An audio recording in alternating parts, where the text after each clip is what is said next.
Daisy and the trucks. One day, all the engines were asleep. And then when it was morning, everybody woke up. Daisy was angry. Why didn't I get to sleep in the shed? She said. Maybe because you were not the first engine to get there, said James, laughing. Yeah, said Doug. You need to come here really early if you want to be the first engine to sleep in the shed. Yeah, said Henry and Gordon. We both saw that the shed, the big shed right there, was full, so we decided to sleep over here. And I got the last spot. What's the big deal with sleeping outside anyway? Said Toby. Yeah, said Derek. We slept out here. We didn't feel anything. Agree, said Murdoch. Aye, said Donald. Me too, said Frank. Nothing, said Emily. Aye, nothing bad, said Salty. I'm a first class engine. No one wants to hear your speech, said Oliver. Well, I guess didn't feel anything either, said Oliver. Me neither, said Mavis. I didn't feel anything, said Bill. Me neither, said Arthur.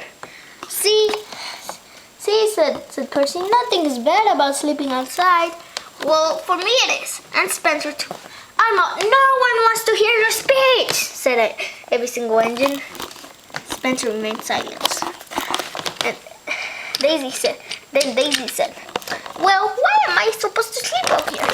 Well, first of all, said Duck, we already told you, there's no other place for you to sleep. Anyways, the sheds are full of engines right now. And he said, why do you even mind about sleeping in the sheds anyways? Even though it feels good in here, everything's okay. I mean, outside it's good. I mean, I can sleep out there. And anyways, I already slept up there like 5 days. 5 days already, so I don't really feel like going back in there. Anyways, so Topper had told me to tell you that you're supposed to be picking up some trucks from the junction. Yeah, said Emily. I heard that too.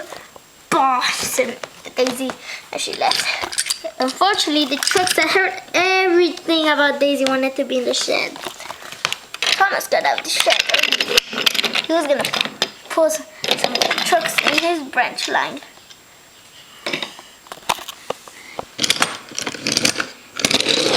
Daisy coupled up to the trucks.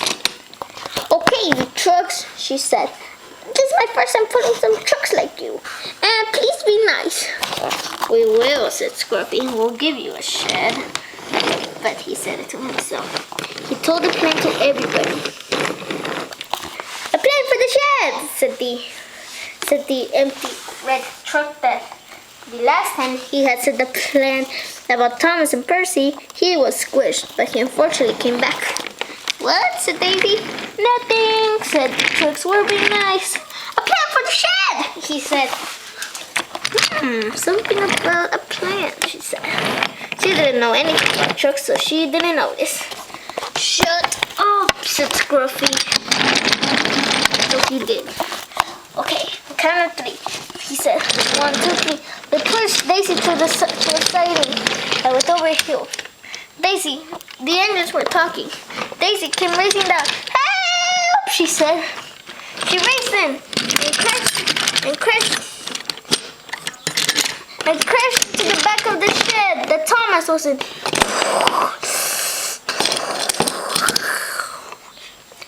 The engines left. Even Thomas was at the station. I guess you got the shed that you wanted, said Bill. Yes, said Henry. You did want it. I know, said Toby. Daisy was embarrassed. She had crashed into the back of the shed. She didn't feel like a really useful engine. I feel silly, she said. She wasn't crashed back of the shed. The couple of Scruffy had broken. Ha ha, said Scruffy. Edward, James, Percy, and Toby were there. Percy and Toby scooted back. I'm sorry the trucks were mean to you, said Percy. It's okay, said Daisy. Well, at least it wasn't worse. Pulling the milk is still bad. And I had to take it 3 times, said Toby. They pulled the train out.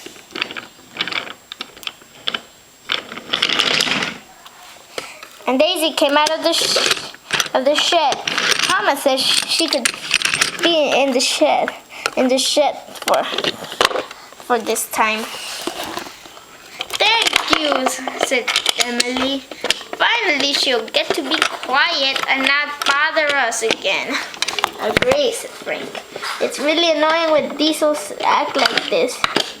Wait, I am Diesel. Oh, Frank, said Derek. You're not that smart anyways.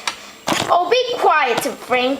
If you think I'm not that smart, I'll join the group of Diesel, Harry, Bert, Spamkin, and the Diesel 10 engine. No one said a word.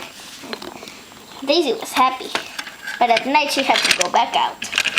But then Thomas, she realized that Thomas wasn't there yet. She decided to stay there all night. And Thomas came in the morning. Well, at least she stopped whining, he said. Well, I guess that's the end of the story.